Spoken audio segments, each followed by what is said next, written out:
আমি জান্নাত মজুমদার। অনেকেই আমাকে জিজ্ঞেস করে আমি রাত বিরেতে অনলাইনে কি করি। আজকে তাদের উদ্দেশ্যে আমি ভিডিওটা বানাচ্ছি। প্রিয় আমার ভাই ও বোনেরা, আমি শুধু রাত বিরেতে বাচ্চাই পারি না, এগুলোও করি। আজকাল যেখানে সবাই চপিং এক্সপার্ট, সেখানে আই প্রেফার ভোতা দাও ওভার চাক্কু। ইন্সপায়ার্ড বাই জেফার আপ্পু। এই যে এইটা একটা আলু, যেটা খায় না কোন খালু, আর এটা দিয়ে বানায় ফেলা যায় যে কোনো রেসিপি চাল্লু। ও বাবা বাবা, আমি কত ভালো কবি। আপনাদের ভালো বলার আমি আর ওয়েট করলাম না, কারণ আমি জানি আপনারা দিলে মনে মনে গালিয়ে দিতেছেন, তাই নিজের ঢোল নিজেই পিটেলাম। এখন কাজের কথায় আসি।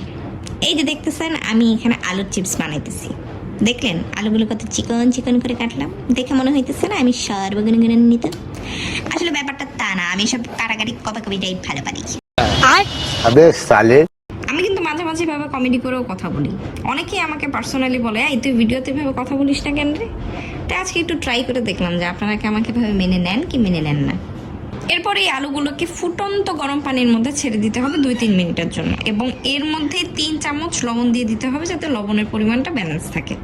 আমার আলুগুলোর সাইজ কিন্তু চিকন, যার কারণে আমি বয়েল কম করলাম, বাট মোটা হলে সময়টা একটু বাড়িয়ে নেওয়া লাগবে। আলুগুলো বয়েল হয়ে গেলে ফ্রিজে রেখে দিব ঠান্ডা হওয়ার জন্য। এখন মেয়োনিজ বানানোর পালা। অনেকেই দেখে অনেক তামঝাম করে মেয়োনিজ বানায়, বাট আমি কেন জানি এত ইনগ্রিডিয়েন্ট দিই না। এর মানে কিন্তু এইটা না যে আমি কিপটা, আসলে আমার এত ঝামেলা ভালো লাগে না, যা হবে শর্টকাট।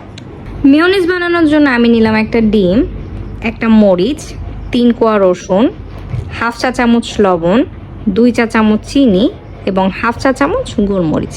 ডিমের মেয়োনিজ বানানোর মেইন খেলাটাই কিন্তু তেলের। প্রথমে একটু বেশি পরিমাণে তেল দিয়ে নিতে হবে, যেমনটা আমি দিচ্ছি। এরপর বারবার ব্লেন্ড করার সময় একটু একটু করে তেল দিতে হবে, কিন্তু খেয়াল রাখতে হবে যে বেশি পরিমাণে তেল যাতে না হয়, তেলের পুকুর বানানো যাবে না। বারবার চেক করতে হবে জিনিসটা কি ডেন্স হয়েছে কিনা। এরপর আলুগুলো একটু ডুবো তেলে ভাজা লাগবে যাতে ক্রিস্পটা ভালো আসে। চিপসগুলো ভাজা হয়ে গেলে এতে আপনার টেস্ট বাড অনুযায়ী মশলা দিয়ে নিতে পারেন। যেমন আমরা সবাই একটু ঝাল করে খাবো দেখে বেশি করে গুঁড়া মরিচ দিয়েছিলাম। এরপর এতে আস্তে আস্তে গোলমরিচ, টেস্টিং সল্ট, লবণ স্বাদ অনুযায়ী দেওয়া হয়েছে। বাস রেডি হয়ে গেল আমাদের আলু ভাজা। ও না থুক্কু পটাটো ফ্রাই। Bye bye.